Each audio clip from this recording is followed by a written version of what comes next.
Welcome to Rates and Barrels. It's Wednesday, October 8th. Derek Van Riper, Eno Saris, Jed Lowry here with you on this episode. We get you caught up in all the playoff action. Got a couple games that went down in the ALDS series. The Mariners now 1 win away from advancing to the ALCS. Got the Yankees coming back from a 6-1 deficit to extend their season with a Game 3 win. Both NLDS matchups getting underway. We have 4 games today, and there's a team that can be eliminated playing in each of those 4 games. So that'll be underway by the time you get to hear this show. We're going to dig into some things we've seen so far in Jays Yankees, including those Jays bats really getting the best of the Yankees starting pitchers. We'll try to pinpoint why that has been the case. And maybe we'll even do some script writing here. Try to give us a script that gets the Phillies back in that series with the Dodgers. We'll see if we can put on our caps and come up with something that actually is both realistic but also fun for everybody except for Dodgers fans, I guess, in this instance. Let's get started here, gentlemen. We'll quickly begin with that Mariners win. I didn't realize this. Did you guys know Logan Gilbert has an alter ego named Walter? Apparently that was Walter showing up last night. 6 innings, a 1-run ball, 7 Ks, no walks, 4 hits. But I was wondering, did Walter show us any new wrinkles compared to the regular season version of boring Logan Gilbert? Well, just a note about Walter. I actually think it's pretty important for him in particular because I remember his rookie season. He really wore his struggles, like physically. You could see it. He was slump-shouldered. He walked off the mound and he's got that long, I don't know, it looked like a sad puppy dog look. It just did not inspire confidence from his teammates and stuff. And, I've been learning a little bit about how teammates take cues from their pitcher and, what that, I've been learning a little bit on the Little League level, but I think, I used to love a guy named Alan Webster once that I said, oh, this guy has the best stuff in the baseball. And eventually a player that had played behind him was like, have you watched him on the mound? Have you watched the way he walks around on the mound? You feel like the next one's a ball, it's just, he doesn't know where it's going and he doesn't make you feel like he does. So I think even sort of creating this alter ego is actually kind of important for him. I know that it kind of goes hand in glove with the physical changes that he made to his pitches and on the arsenal he developed. So I don't know what the chicken and egg, did the success, from the better arsenal come first and then he developed a persona, or did he develop the persona that helped him, dominate? But now when I see him, it's night and day. When he's on the mound, he is locked in and everybody just gets that aura of this dude is going to dominate today. He's going to shove. And with that extension, with the most extension in baseball, it feels like he is shoving, literally shoving the ball in your face. So I think it works, man. And it's a little bit annoying maybe as a media person because you feel uncomfortable around the guy who's staring a hole into the wall. He is really different on game days. And it's I've had to deal with pitchers like that and I'm one of the things I make the most mistake is forgetting who's starting that day because I'm not a beat writer. And so, I've gone up to Paul Blackburn on the day he's starting and Paul graciously answered my questions. And then PR was like, hey, he's starting today. You weren't supposed to talk to him. I'm sorry, Paul. He's no problem, But then I remember, I think it was Matt Garza was Matt doesn't speak the day before, the day of, or the day after his starts. And you're like, when does he talk? Yeah, 2 days after? Just really got to get locked in, man. It's a 3-day process. But anyway, Walter, I think, works. What he did in that game was just dial down the fastball usage. That's a common sort of postseason thing. Dialed up the slider usage. I just found something a little bit interesting about the splitter was that over the course of the season, the splitter was getting more consistent and getting more consistent drop, but it was also getting slower. And Stuff Plus said it was the best splitter in baseball. And it liked it better when it was harder. So what he did in the postseason was he had the splitter with more drop, but it also was harder. Mm-hmm. So, that was one of his best splitters. And I think you saw it. I think the slider became his fastball. The fastball became his slider. And the splitter was just, when he needed a swinging strike, he got it with that. So he was dominant. And it was fun to watch. Yeah, I remember facing him as a young pitcher and observing those, those types of mannerisms on the mound, thinking like this guy has got great stuff. He hasn't figured out, what to do with that stuff yet. I do think the addition of the splitter has changed the game for him. I remember him more as a curveball slider guy, with the, high spin rate, big extension on the fastball. But I think he's also, I remember him like really altering his delivery enough on the breaking balls that it was Mhm. noticeable. And so, like, you kind of got the sense based on his effort level early in his career when the fastball was coming. And so you were kind of geared up when you saw him gearing up, ready to try to let it eat. And then everything slowed down a little bit. So I So think you could almost mirror his body language and yeah, hit the exactly. breaking Like balls better. yeah, you exactly. And so it allowed for you as a hitter to recognize that effort level and what it meant for him, like the pitch that he was throwing based on his demeanor and his effort level. So yeah, and I think that we started talking about alter egos. Like I think about a guy like Grant Balfour. I don't know if you remember. Obviously, you remember Grant. Like he just created this like alter ego, and he got up there, and Wasn't he a big obviously, cusser on the mound? oh, I mean, like out of his mind, out of his mind. Yeah. But it was really effective, and it got him into the mental space he needed to be in to be effective day in and day out. And so, like, baseball's a funny game. It'll make you do funny things. And I think there's some ego protection in this for Logan Gilbert to have this like Walter persona. And I think at the same time, it allows him to get into the mind space that makes him successful. What really interesting there about the different body language on the breaking balls and fastballs, because when he came to the big leagues, he had a big curveball that Mm-hmm. had served him really well in the minor leagues, where probably they don't pick up on the cues as well. I mean, they're just not as good. You're Mm-hmm. playing in the inferior opponents. And then he was throwing a sweeper because at that time the Mariners had taught everybody sweepers because they were early Stuff Plus adopters, and they were like, "Oh shit, look at this pitch! Stuff Plus loves it. Let's all learn it." And what's funny about that is he's hard with the fastball, and the sweeper and the big curveball were kind of softer, and he couldn't command them that well. So there was a command question, but I hadn't Yep. heard this before about a body language question. Now, what does he throw? He throws a hard gyro slider. What do you do on a Mm-hmm. hard gyro slider? You throw it as hard as you can. So Yep. now his body language on the slider is throw it as hard as you can. Oh, what does he throw for the changeup? He throws a splitter. What do? You throw it as hard as you can. Yep. Yeah, and you let the grip Exactly. kind of do everything. So Exactly. even So now even the the effort level curveball, stays the same. The effort level even the stays the same.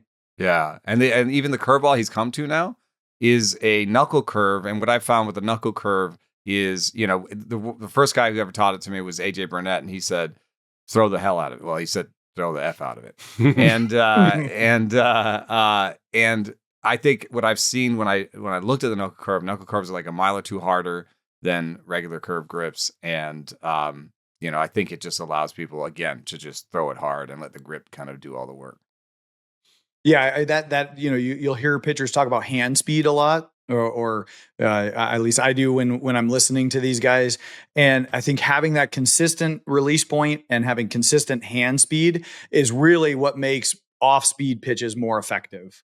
Hmm. Because as a hitter, if you You're sense looking that for cues slowdown, there. or yeah, Yeah. sense the slowdown in effort or slower arm speed, when you are attuned as a major league hitter to those types of things, it gives you a huge advantage to watch a guy come up there. And that's something we would talk about in the dugout as hitters, like, hey, this guy's effort level really drops off on the breaking ball, right? Like when he's coming at you, it's with the fastball. Yeah, Jake Arrieta once told me that that what he did on the changeup was just to like sort of drag his foot along the ground. To kind of slow his delivery down, like sort of drag and like let his like body go, a little bit slower. But I was like, I feel like a hitter could see that. And he told me that, and that year when he did it, I think for the first time, he had a decent changeup.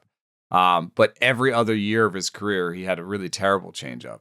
And so I have a feeling that that's something that could work for like if you did it for the first time, it'd be like, what's he doing? And not know not know what they're seeing. But as soon as someone's like, oh, hey, dude, watch his body. Like when he throws a changeup, he slows down. Yeah, and you still have to execute, right? You Right. still have to put it in the right place. You still have to throw it in the right counts. Like it's not very easy to sit here and talk about this and talk about how you just have to have the same arm speed. Right. You still have to execute. It's not, and that's that takes a lot of repetition. It takes a lot of trust in your ability to execute those pitches. One of the takeaways I had from this game last night, aside from Gilbert pitching well, the Mariners' offense came through. Jack Flaherty did everything he could to try to keep them in it early, but the Mariners opened up enough of the lead where we got to a point where the Tigers had the leadoff man aboard in the bottom of the fifth. I think it was 5-1 at this point. There's nobody out. Parker Meadows tried to bunt his way on, and it wasn't a sacrifice bunt situation that we reflexively don't like. It was a situation where he was trying to catch Eugenio Suarez off guard. Suarez playing far enough back where there was a chance Meadows could just simply bunt for a hit. Suarez made a great play, and that ended up turning what could have been a big inning into just a one-run inning, and maybe that ended up making a bigger difference than people realized at the time. And I think the obsession with bunting in the playoffs continues to be something that drives me a little bit crazy, but there was some fun in this one. Cal Raleigh homered. And it's amazing. Okay, Cal Raleigh homered to someone wearing a shirt saying dump 61 here on the road. It bounced in the bullpen right to this fan, mostly surrounded by Tigers fans. And perhaps best of all, the guy pulls the shirt off and has dump 62 here on the shirt underneath smart, dude. Dude, it's all about preparation, dude. Yes. The real question is, does he have dump 63? How many layers? Yeah. Did he go 4 or 5 deep on this one? It kind of looks like he does. It's a little tight around the edges there. and are they all the same size, or did he make them smaller as he went down? Yeah, that's really thinking, right? The tightest one you can actually get on should be that inner 64 one. 64 under there is just like a skin tight. It's actually Spanx. Yeah, right. But that is one of those team of destiny sort of moments. Like, oh boy, everything's coming up Mariners right now when you see something like that happening. I think if there's a silver lining for the Tigers in this one, they did put 3 runs across in the 9th, and they did push Andres Munoz in to finish out a game in which the Mariners had a big lead. If they're able to extend the series, make him come back again today, possibly have him pitch in a game 5, maybe those extra looks are worth something. But that's about as much as I could come up with as far as a silver lining for the Tigers goes. I mean, the first looks at their best relievers haven't produced that much. So, could Andres Munoz be a little bit worse the next time I see him and also still just get through the inning unscathed? Yeah, I think that could happen. I mean, I think there are other series, and we'll talk about them later, but, there are other series where the relievers got through scathed. Mm-hmm. The first time, and you're kind of like, woof, if they have to do that all over again, it's not going to look so pretty. So I think they've looked so great doing this so far that this one, I know it was on 1-1 and we were picking the 2-0 stuff. This one actually feels more done to me than some of the ones that started 2-0. Like I think that they went toe to toe with Skubal. They got 2 of the 3 wins they needed to almost in the order that, we expected. And I don't know, they just look really good. One of the big things was Cal Raleigh, the catchers, if have a bigger offensive drop off in the postseason than any other position. And we've talked about that before on the show as being maybe part of being tired from catching all year. Cal does not seem to be suffering from that. And you have Julio, getting hot at the right moment, going right into this, and he's a streaky player. And then you have Randy Arozarena that at any moment can go white hot. And it just seems like an interesting way to build a team. I mean, you have some steady performers, but then you have these guys that are super streaky. And if everything hits right, that's, streak right on all the way through to the end. Yeah, and Suarez, one of those players that's now kind of a secondary supporting option for this lineup, actually homered in this game too, aside from that great defensive play that maybe helped quell a Tigers rally. So like what we're seeing right now from the Mariners, Bryce Miller gets the ball in the game that will get underway. It's the first game of the day on Wednesday. And I will like that. I think Casey Mize has pitched better at home. So I don't want to count the Tigers out. I still like the Mariners in this, but Casey Mize has pitched better at home. Miller hasn't had the best year of his career. So you know, I don't disagree with you guys. I guess the thing I would disagree on is like I don't think this is locked and loaded for the Mariners at this point. I still think that, you know, the question mark around what they can get out of Miller in this start, it will have a huge bearing on the outcome of this game. And I like, you know, Mize, I'm going to give him, give him the benefit of the doubt that he can put together a good start at home in a big moment. That would be big for the Tigers, take a little pressure off that bullpen and get them a little extra rest potentially heading into a possible Game 5. Yeah, I'm with you. This is not the Bryce Miller we've seen prior to the season because of health reasons. That does level out the starting pitching matchup a good bit. The one thing that Bryce Miller told me when I saw him early in the season was that he just didn't understand where the command on his fastball was because he's had that his whole career. He said this, I think, in May sometime, and then he missed almost all of June and July, due to injury. If there is good news, it's the fact that since he got back on August 19th, if you just look at that, the location on his fastballs were much better. He had a 104 location plus on the four seam, 116 on the sinker. So I think hopefully he got right, and that's if there's a key to the game. What are your 3 keys to the game? One of my 3 keys to the game for Bryce Miller is fastball command. I mean, that's pretty obvious because he's such a fastball heavy guy, but like that's what was missing early in the season, and I think he got it back once he was healthy. Yeah, I mean, I'll to throw a counterpoint out there on him. Like, he's got the stuff. We know that. The splits don't really support that though, right? Like September ERA 5.61, 29 hits in 25 innings, 6 home runs. Second half, virtually the same, 5.62, 41 innings pitched, 41 hits, 12 home runs in 41 innings. So, you know, he has the stuff. He's got to get a home run problem. Look at that. Yeah, he's got to keep the fastball out of the hitting zone, or over the plate. He's got to be, to your point, have good location with that fastball in order to be effective. Let's shift the focus over to the Yankees-Jays series. At one point, the Jays had a 6-1 lead heading into the bottom of the third. The Yankees rallied to extend this series at least to a Game 4. A lot transpired there. We had the first inning 2-run homer from Vlad Jr., his 17th career homer at Yankee Stadium, per the Fox broadcast. Vlad Jr. also had a Bobby Orr dive while scoring a little bit later in the game. He's now homered in each of the first 3 games of the series. Loving what the Jays continue to do on the base paths, though, being aggressive. That was a really aggressive send that gave us that great Vlad Jr. head first slide moment. But really, I think the thing that opened the door for the Yankees a little bit was a surprising amount of errors defensively. This was not the cleanest game we've seen from the Jays defensively. That is a strength for this club overall. There was one in the first that led to a run, an IKF error. Bieber got hit pretty hard. We saw Barger drop a ball. There was an error, walk, and then that was what transpired before Aaron Judge ripped an inside fastball from Louie Varland off the left field foul pole for an iconic moment for Judge in the postseason, a guy that has really needed one given a lot of the storylines that have followed him throughout his career in the postseason up to this point. Yeah, he's having an excellent postseason. Before this, the power wasn't there, but I think, one of the things when we wrote about his struggles was that he sees better fastballs and a lot more curveballs. And I think early in the postseason, he was content to, let the ball travel a little bit, see the ball, and,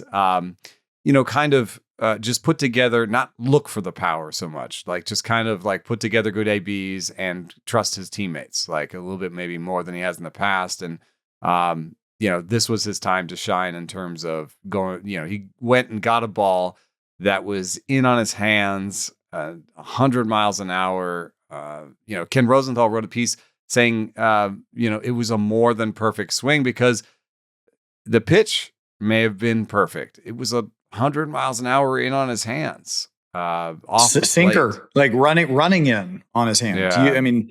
Like 99 times, and even in Aaron Judge's case, I'm guessing 99 times out of 100, he pulls that ball foul. Mm-hmm. Yeah. And, what I did a query to try and find out other types of homers like this. And, this is basically the closest ever.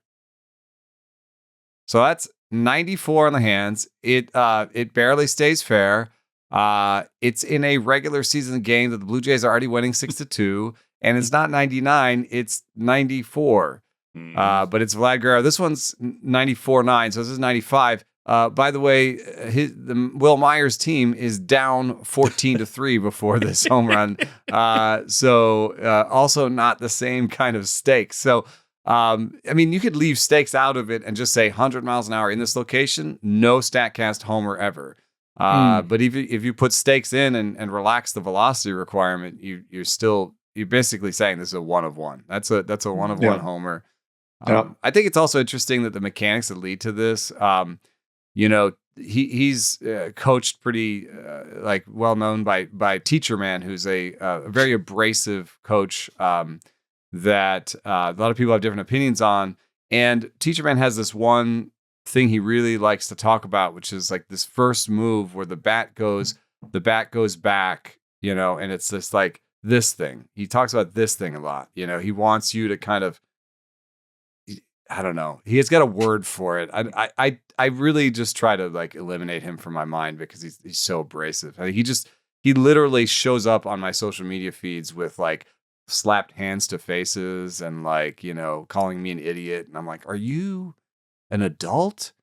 I live my life without Teacher Man being a part of it. Like I've really done a good job, I guess, not being on social media enough. Yeah.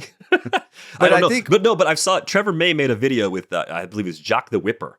And Trevor tries to learn how to do the whip, but there's actually a similarity in the mechanics of what you do cracking the whip that is part of that swing. Yeah. I think what's like, so the thing is, it's like, this is one idea. And I've talked to people who worked with Teacher Man and it didn't work for them. And I think what happens is, Judge has the bat speed. Teacher Man didn't have to put him on a bat speed thing. The Judge had the bat speed and Judge had the power. And, with levers as long as Judge's, maybe a focus on like being short and quick and like doing this kind of like quick movement there really put it all together for Judge. And that's in this moment, in this homer, he's getting his hands through super quick. So this is in effect, like maybe just one of those moments where the coaching he's getting really dovetailed with his internal swing and what he was able to do. And sort of, it shined in that moment, even though what Teacher Man teaches isn't probably right for everybody. So I don't know. It's just I just thought of the coaching behind the man a little bit in that moment, and that was a perfect Teacher Man swing. I feel like, Yeah, I think that there's, to your point, there's no one way to teach hitting. I mean, there's a couple of cues that you want to be on, and I think that I think his whole thing is like dump the barrel. Yeah, it's like that, like downward, like back, and. But at the end of the day, like it's just about being on plane, right? Just be on plane to the ball. And like, it's the whole idea of being behind the baseball and hitting through the baseball. Mm-hmm. And once again, like it all goes down to intent to me more than anything else. Like you can have the best mechanics in the world, and with the wrong intent, it's not going to lead to positive results. And I look at Aaron Judge. Aaron Judge gets on plane with the ball, and because of his strength, because of his size, he can have a higher tilt in his swing and get away with it, especially with a short porch in right field, where balls that are routine fly balls, outs to right field, they become home runs because of his ability to produce bat speed. Yeah. The little buried in there was a little interesting thing too, is that just the idea, I bet you there's a correlation between height and tilt. Seems obvious on me. If you're taller, you have to cover the bottom of the zone at all. Like, Yeah, well, yes, but we also talked about this early in one of the earlier shows. The pitch location also Yeah, there's a determines big tilt. But then your And approach determines it. What do you swing at? Like, what if you're just better sure, at high pitches? So then it looks like you have a really flat swing, but like, you're just swinging high pitches. So you want to have a yeah. flat So swing at I mean, high you're gonna pitches. have your tilt. You're like your average tilt, but then it's gonna deviate depending on the pitch location. Yeah, you should probably have like a pitch location adjusted tilt. Yeah, I mean, which is, like I talk about hitting off the tee and hitting those 9 locations. Like that's really what that reinforces is like By these the way, I've different. taken that to the kids. You're welcome. We don't But have enough time for 9. By the way, with 9-year-olds and 10-year-olds, it's not 9. But my three T works. process, yeah, it's about 3. My Yep. T process is where do you like it? And I put it and I let them do where they like it. And then I'm like, where do you not like it? And then I put it where they don't like it, And then practice I put that. it. Yeah. Well, So I'll put the invoice in the mail. Don't worry. I think a lot of hitting a home run on any pitch that's even remotely like the one that Judge homered on is anticipation too. Like you have to at least be thinking that you're getting that fastball inside, regardless of how much bat speed you have in order to do damage like that. Jazz Chisholm hit a big homer in this one too. That was the go-ahead homer. Epic bat flip on that too.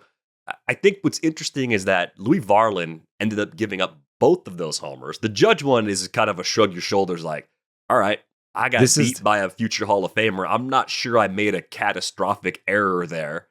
This is the scathed thing that I was bringing up. This is scathed, right? They use a lot of relievers. Scathed, and he was scathed. And now he's the opener. The starter. Yeah. Now he's the opener. He threw 20 pitches and gave up the game-tying and go-ahead homers the previous day. So this is a lot of trust in him that he can come back on the second part of a back-to-back, mentally reset, and at least get through the first inning. I'm guessing they're hoping for maybe more than 3 outs, but if they could even get a scoreless first out of him, it's an all-hands-on-deck situation. And even though the Jays won those first 2 games comfortably, they used a lot of relievers. And that was something the that Yankees stuck with came us. back against a lot of those relievers. I mean, Yeah. they scored more runs in the second half of those games. And I mean, this is something we talked about before the playoffs started. I think that bullpen in Toronto is probably the weakest point. Their starters were not, aren't particularly strong. I mean, I think they've gotten some decent performances down the stretch from guys, like maybe better than expected. But the bullpen still, they've got some big arms, but the performance hasn't been there. And that, I'll tell you what, of all of the matchups today, of all the games, I am most interested in seeing the first inning at bat. This is Varland Judge. Yeah. I mean, that game, I think in particular, and this is the one, didn't I call it? I said Yankees, right? Yeah, you said as bad as the first 2 games went, you thought that was the one that was most likely to be the series that would go 5 games. And I think I stand by it because 5 games, dude, it's so short. I'm actually really surprised by all these numbers. We're like, oh, lose the first game and you lose like 80% of the time. I'm like, really? It's 5 games. Like, you just have to win 3 out of the next 4. Like, this happens all the time in the regular season. Like, so I think things can change on a dime, especially because if you think about this Yankees Blue Jays series, what they've done, that's great. The Blue Jays just need to win 1 more. But they don't look like they're especially set up to win today's game. Right. Today looks like the hardest game of the series for them to win. And that might have been the way it was lined up the entire time. I think they had expectations of more than 2 2/3 from Bieber in game 3. And they probably thought by this point in the series, they wouldn't have used their bullpen as much as they have, not necessarily by volume of innings, but by number of relievers that have made appearances. So that's the thing that's maybe gone a little off script for them, despite having a 2-1 lead in the series. And something Jed brought up before we started recording was just that the Jays bats have been getting to the Yankee starters in every single game, right? It's been Heel, it's been Fried, it was Rodon. And I thought with Rodon specifically, something that was kind of interesting, and I noticed that John Smoltz brought this up on the broadcast, is Rodon is not in the zone a lot. Among qualified pitchers, he's 50th out of 52 in zone percentage, below 50%. And when you start to think about a team that doesn't strike out a lot, which is the Jays. Like, they were first in strikeout percentage in the regular season. Obviously, a great offense, fourth in WRC plus, fourth in runs scored. They're not a clown car. Like, we shouldn't be surprised by an offense this good performing well against even good starting pitchers. But I still feel like there's a little element of surprise to this. Maybe it's just because the broader narrative around the Jays was that they weren't expected to win this division, and they weren't necessarily even expected to be in this position. So, Jed, when you start to think about how the series has gone so far, Jays hitters versus Yankees starting pitchers specifically, is it great execution by the Jays? Is it a failure of execution by the Yankees? Some combination of both. I feel like the narratives always have to go extreme in one way, but how do you see it having played out through these first 3 games? I'll sit on the fence on this one and say it's a little bit of both, right? But I think it's putting more. I'm more on the side of the Yankees starting pitchers not performing well. You have a ton of talent, and you've got just way too many mistakes being made, and a Blue Jays lineup that makes a ton of contact, hard contact. And if you make mistakes against those guys, they're going to make you pay. And if you look at the starters, you got 15 earned runs by the Yankee starters in 8 innings pitched. That's a recipe to make it really hard to win. And so, you tip your cap to the Blue Jays hitters for not chasing, and not missing their mistakes. But the Yankees have to expect more out of their starting pitchers, if they think they're going to, or if they are to move on past this place. And you look at, Schlittler going tonight, I think he's obviously fantastic stuff coming off of an amazing start against the Red Sox. He did benefit from that team never seeing him. He's got 2 starts against the Blue Jays that haven't been quite as effective. And, we were talking about this a little bit, but these 2 starts, on the 22nd of July, 5 inning pitch, 7 hits, 2 earned runs, 3 walks, 3 Ks. Okay, pedestrian. September 5th, 1 and 2/3, 5 hits, 4 earned runs, 2 walks, 2 Ks. So this is a guy that is not going to be foreign to them, someone they've never seen before, like the Red Sox, who they've had success of, and they clearly see the ball better. So I think, the Yankees have high expectations coming off of that Red Sox start. And he's going to have to execute his pitches really well, because by all accounts, the Blue Jays hitters see him well. Yeah, and that second outing against the Blue Jays was easily the shortest start we've seen from Cam Schlittler up to this point in his career. 1 2/3 that day, 4 earned. So they chased him early. Jays won that game 7-1. The Yankees won that other start back in July. That was the second big league start for Cam Schlittler in his career. But even compared to early September when they got to him, how has Cam Schlittler changed with his pitch mix and his approach? Well, this kid is nothing short of meteoric. This kid's rise is nothing short of meteoric, because, he was 90 miles per hour on the fastball, just a few years ago. And I was reading Chris Langen, who used to be at Driveline, and he was talking about how he was 90, 91 with a cutter, basically. His four seam, he had a cut ride type four seam. And, you don't normally see a guy go from 91 post college to 99 in the big leagues. Like, that seems like a lot. And he thinks that one of the reasons that it might have happened is he was cutting his velo because he was cutting his four seam.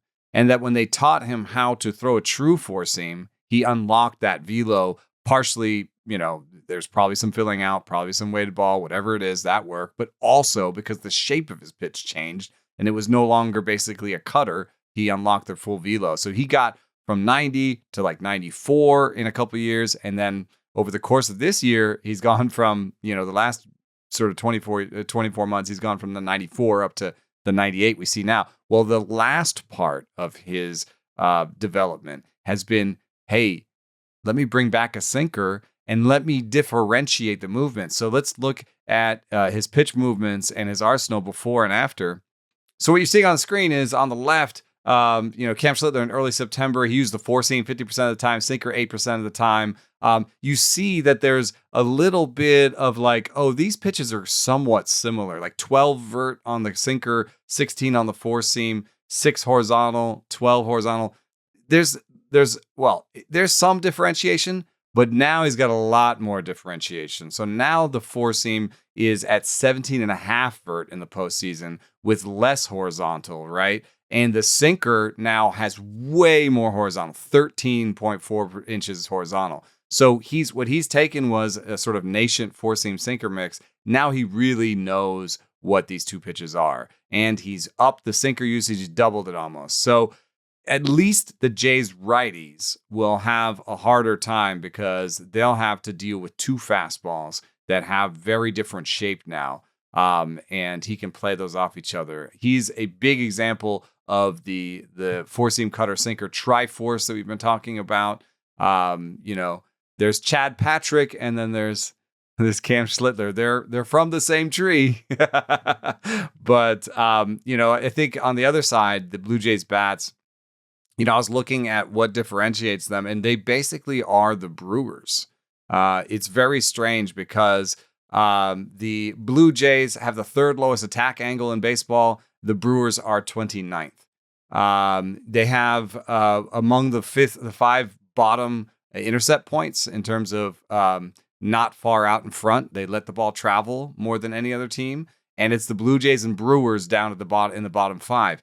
What's interesting too is that their intercept point is 29.2 for the Blue Jays, 29.5 for the Brewers. The optimal intercept point for contact is 30. So they are living at the optimal point for contact. Now, the optimal point for power is 36. And that's where the Reds, Guardians, Mariners, Braves, and Cubs live. So they live more at 33, which is closer to 36. And if you think about it, you're like, okay, yeah, Braves, Cubs, Mariners, more strike and swing and miss, more power. So they've made that decision. The interesting thing is the Yankees let the ball travel further than the Blue Jays, but they have 2 miles an hour more bat speed. So they kind of do this combination of we'll let the bat speed provide the power, but we're going to try and see the ball as long as possible. And the other thing is, the Padres are the sort of the other team that acts like the Brewers and the Blue Jays in letting the ball travel and similar bat speeds, attack angles. But the Padres have one of the most open stances in the big leagues. Now, we haven't been able to really dial in exactly what this means, but the Cubs and the Blue Jays and the Brewers all have the most closed stances in the big leagues.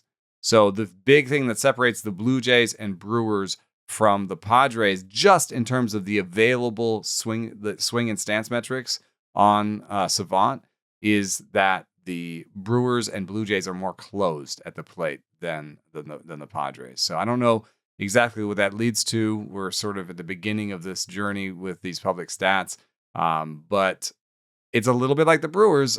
Similar bat speed, similar letting it travel. We're built for contact, but again, you need to hit for power. So I don't know. Maybe this is a great approach to win games throughout the year. But then you still need to hit for power. Both these teams are hitting for power, so I'm not saying they can't.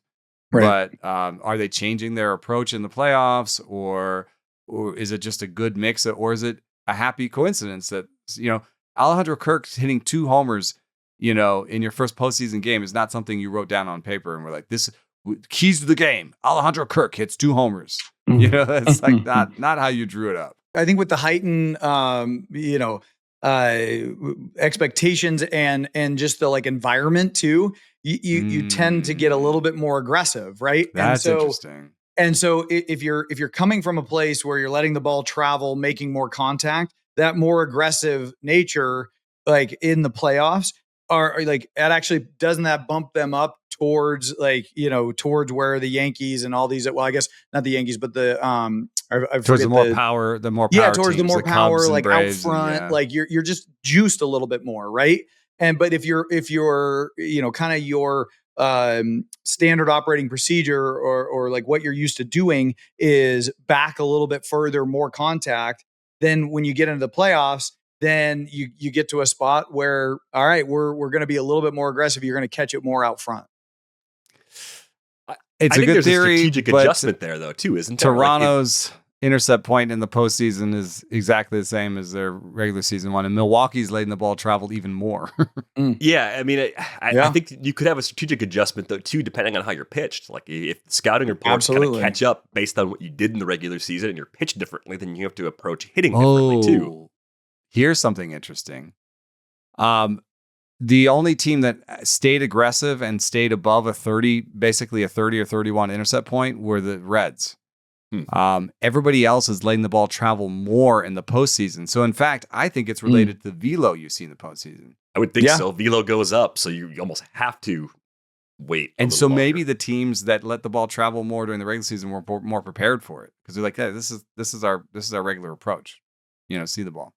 They're not getting pushed as far away from their regular season approach. I like that as a one possible theory. It's interesting, too, though, given the similarities between the Blue Jays and Brewers, the team barrel rate. I know this comes up a lot where the Brewers are second to last. Only the Guardians had a lower team barrel rate, barrels per batted ball percentage this year. Jays kind of close to the middle of the pack. They were 16th at 8.2%, Brewers at 6.7%. So, but I'm still in that group. They're not exactly the same offenses. I mean, no, but there's a lot of things they do similarly. Run as much, but there are some similarities. The way they run the bases beyond steals, I think, is actually pretty similar. They're both pretty aggressive in that regard. They're both good defensive teams. You saw that send.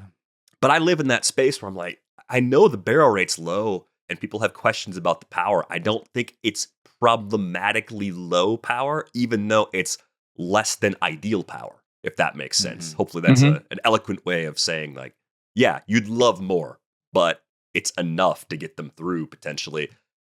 I don't want to do a complete flyby on Brewers Cubs, but the reason why we're not talking a lot about it today is because that's the second game of the day, and we had the off day in that series yesterday to talk about it. The thing that I'm circling for that game, by the way, is how long the Brewers leave Quinn Priester in the game. That is the big question for me, because I do think, as people have pointed out in the Discord, the Cubs are really built to do a lot of damage against righties in particular. So I think it might be a relatively short outing. Like, it might be a 4 and change sort of day for Priester, depending on how tight things are and how he navigates the lefties and the switching Ian Happ in that lineup. Yeah, and in a similar way, I think, Ian Happ and Pete Crow Armstrong are two names that really stick out for me, because we've had some production from Michael Busch and, from Seiya Suzuki, but we haven't seen the power yet from Ian Happ and Pete Crow Armstrong. And if they turn it on, this really becomes a kind of full lineup that goes 1 through 9, because, Happ's been hitting 5 and Pete Crow Armstrong's hitting 7. They're going up against somebody that they could theoretically do some damage against. And if they can extend it. But yeah, it would be silly for us to talk too long about it. And then, the series is over or whatever it is. Yeah, we'll have a bit more on that series in the next couple of days. I wanted to ask you guys, this is the late game tonight. It doesn't have to be a detailed script, but how do the Phillies climb back into this series? What transpires, Jed, for the Phillies to flip this one around and to extend their season at least another day, if not to a possible Game 5? Well, I think it's I think it's pitching, right? You got Aaron Nola, who's had a down year. I got to imagine it's all hands on deck, and he's going to be on a very short leash. And this Phillies bullpen that has kind of been this thorn in their side in the playoffs for year after year after year. They've tried all these different arms. So I think if they can get a few innings out of Nola, and get some performances out of the bullpen, you start looking at who they have starting in the next the next few days after that, or what they would do in Game 4 and Game 5. It goes without being said they have to win Game 3, but it's going to be like, I feel like they're going to have to manage by the pitch for what they're have to do in Game 3. Yeah, I mean, the nice thing about Nola is, as bad as his season was, and you're right, it wasn't a great season. And I don't use this number too much. Fielding independent pitching is, strikeouts, walks, and homers. The reason I use it here is it's a way to sum up splits, lefty and righty, in a way that you're like, okay, so he had a 292 FIP against righties. Aaron Nola did. And so I think what you do is you go through the lineup once with him. And I'm not saying like it's an automatic walk for Freddie Freeman and Shohei Ohtani, but you're just like, don't really give him anything. If you walk those two guys and you give up another hit or two, you can get through 3 innings, 1 run. We love you. That was great. Yeah, no, if they get 3 innings from Nola, I think they're happy. Because then Ranger Suarez comes in the second time you see Ohtani. And if there's traffic, if Nola puts some traffic on, Pages gets on or whatever it is, that's fine. You bring in Ranger Suarez to get Ohtani, and then Ranger Suarez gets 3 innings. And then I think, the hard part is you like Duran, but then even in this scenario where you've gotten 6 innings and it's, you've given up 2 runs or whatever it is, and you're happy with what you've got, you can't just do Duran for 3 innings. So that's where it gets really hairy, and it's going to be Strom, Kerkering, whatever they think can get them to Duran. But that's going to the 7th. I think the 6th and 7th are going to be really sort of white knuckle for the Phillies. And I don't want to put it all in that first at bat, but that lead off at bat with Ohtani, to your point. Yeah, if he just hits a homer right there, you're just like, or even if he walks him, right? Like even if he walks him, he's on first. Ohtani's got the ability to steal. Like 1 run in the first inning, it like there's some panic in the dugout, like just with Ohtani, getting on base in that first inning. So I think that's a really big tone setter, really big at bat for Nola if he's going to get 2 or 3 innings out of this start. Because if he's able to get Ohtani out in that first at bat, I think I like his chances a lot better to get through 3. But things get hairy really quickly with Ohtani getting on base. It just seems weird that we'd go through a series and we'd say Kyle Schwarber, who's 0 for 7 with 5 Ks in the first 2 games, Harper's 1 for 7, 3 Ks, Trey Turner 1 for 7, 3 Ks, that they're not going to get something out of that group, right? So at the very least, I think this experienced Phillies lineup needs to get Yamamoto out of the game in 5 or less. You have to get to some soft part of that Dodgers bullpen at some point. And I think the best way, the thing that sucks is I think the best way to get to Yamamoto is to make sure you're not pressing. Because there's a little bit of softness in that command, especially when he's throwing the curveballs and the splitters. Like, he's not going to get those in the zone all the time. So if you can just, just have a solid approach where you're not trying to win the game with a homer in the first inning, like you just got to keep building and get him out of there. The earlier you get him out of there, I mean, that's why you grind against him, is the earlier you get him out of there, the more likely you are to, do they push, are they going to do Sheehan again after they use him for 3? And can we see Treinen again? Can we get some of those other guys in there that we maybe think we want to get in there? So, I think, just really professional ABs against Yamamoto. They just got to keep believing in themselves. Exactly. Get that pitch count up, get them out as soon as they can. Cause like I said, if the Phillies can navigate this and put a win, you got Christopher Sanchez coming back. You got Luzardo. That's the rest of the script is Sanchez comes back, and maybe you leave Sanchez in for 8 innings or something. You just have to get a big old dominant, like, this is who I am, 8 inning, 7 inning, get us right to the end. That's what you needed the next day. And then it's game 5. I mean, this is why I was saying at the top, like, these are 5-game series. It's like, it's really short, but that means you can get back in. I feel like it's just like, if the Phillies win tonight and then the Sanchez shoves tomorrow, then hey, wow, game 5, and then anybody can win it. And they're back home. Exactly. And back home.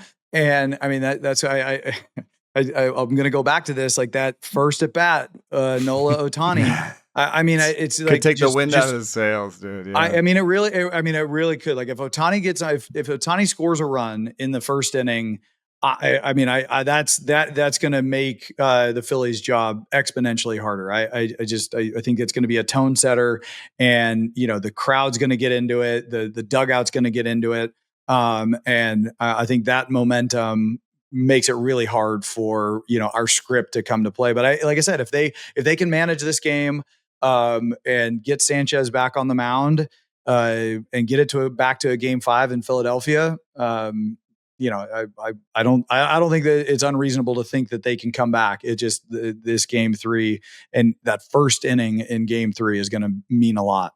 And if I'm pitching coaching or running through like sequences and what we're gonna do, like you gotta really hammer home to Nola that like, yeah, we could let you go deep if you're dealing, but you gotta approach this like a reliever. And like there's nothing, you're not doing anything in this first at bat with Ohtani that's going to set you up for the second at bat with Ohtani. But just pretend like this is the only time you have to get him out. So you pull every trick that you've got. There's no like, oh, I don't want to show this now. I would be like backdoor curveball, like strike 1, front hip sinker, strike 2, like whatever trick you've got, throw them all at them right away. Don't do anything where you're like, whoa, I gotta. Manage my pitch tricks. Count. Yeah, exactly. Like, I got to show say, all your tricks. You're right. Use every trick. Absolutely. From pitch 1. Pitch 1. I think you could also remove a little bit of the tension for that first plate appearance by getting something across in the top of the inning, right? If you can break the seal in the top of the first, that also reduces that pressure. Kind of Captain Obvious, but I'll put that asterisk out there. That's your other way to take a little pressure off Aaron Nola in that situation. I've got something cooked up for you. It's the first ever playoff edition of Name That Dude. It's Jed's debut in the game, too. I don't think we've had Jed play. I have no idea what we're doing right now. Unclutched, dude. It's great. The good news is so much trouble. It's the playoffs. It's game 1. Jed's never played before. The rules are simple. I provide a series of clues about a mystery player. After each clue, Eno and Jed are each allowed to make one guess to identify that mystery player. It's first come, first serve as far as the guess goes, so you can just go right away, but you can't just rip off 3 names right away. It's at 1 per clue. That's simple. Easy, fun game. Okay. The first clue, as per usual, is not very helpful.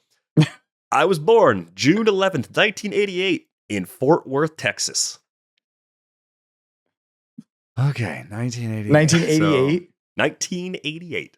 So this is a 90s player. And you don't have to know this player did not play in the big leagues in the 90s. He was born in 1988. 2000s, yeah.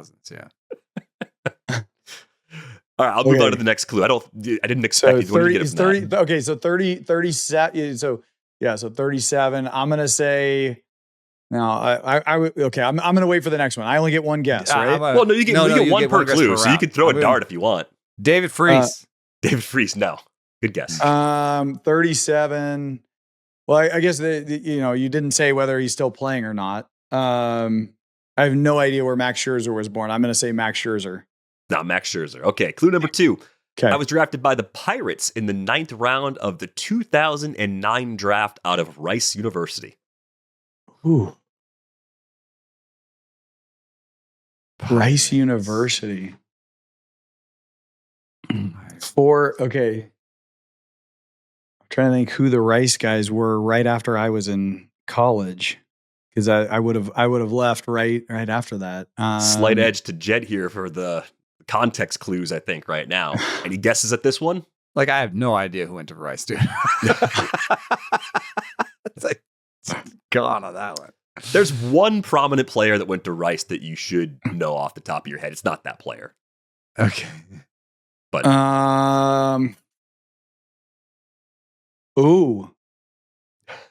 Anthony Rendon. No, it's not Anthony Rendon. That's the one that, if you know one guy that played ball at Rice, Anthony Rendon is that he guy. was drafted by the Nationals, right? Yeah, drafted by the Nats, and not a 9th rounder either. So that's right. Yeah, fair enough. I was just thinking Rice. Fair enough.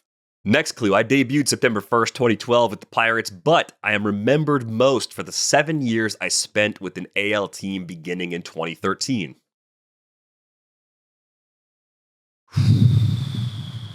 This is basically saying you're probably not going to remember anything this guy did for the Pirates. Right. Is there any like playoff aspect to this? I cannot confirm or deny that there is or is not a playoff aspect to this. You want the next clue? How about George Springer? It's not George Springer. No, he went to UConn. Yep, he's a UConn guy. Random guess for Jed?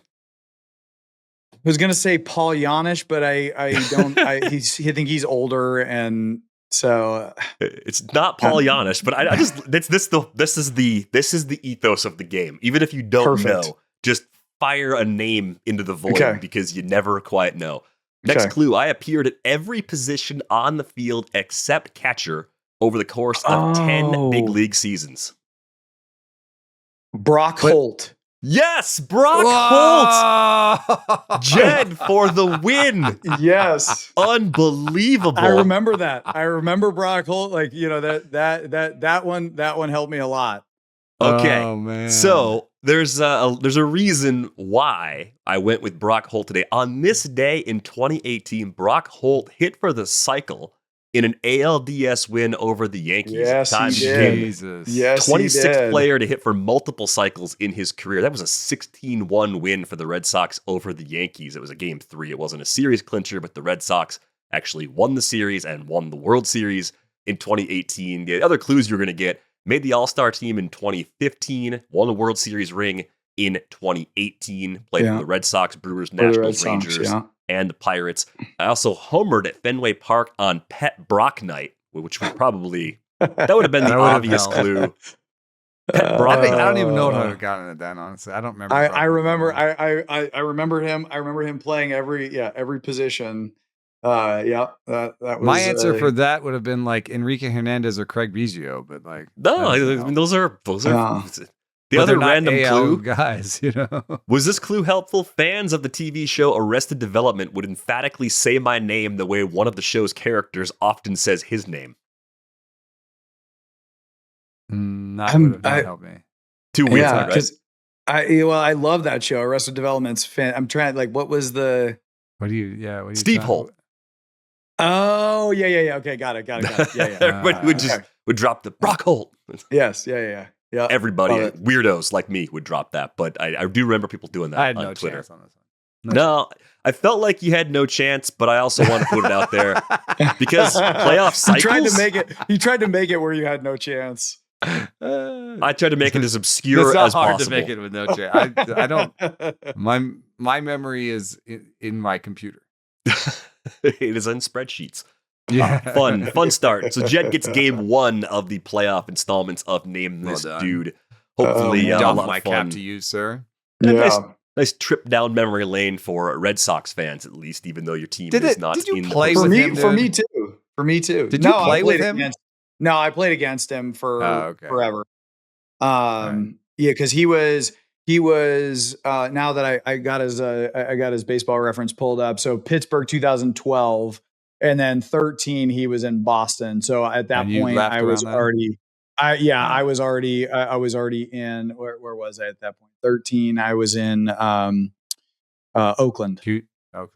Oakland. Yeah. And so we played against each other a lot. Who's the modern day Brock Holt? Is it like Josh Smith or? Yeah, Josh Smith. Kind of. Yeah. I think that's a pretty good poll. Yeah. No argument from me. Yeah. I was going to say like Romy Gonzalez, but Romy Gonzalez is a right-hander. Yeah, and I think the defensive versatility of Smith is pretty comparable to Brock Holt. So let's put that one down. Great comp, half a point. Still losing though. Could be a tiebreaker at some point if we don't get an odd number of games in, but that'd be bad work on my part. Let's watch some if that's baseball, how it goes. huh? Let's watch some baseball. It's time to go. Join our Discord. Chat along with us if you'd like to.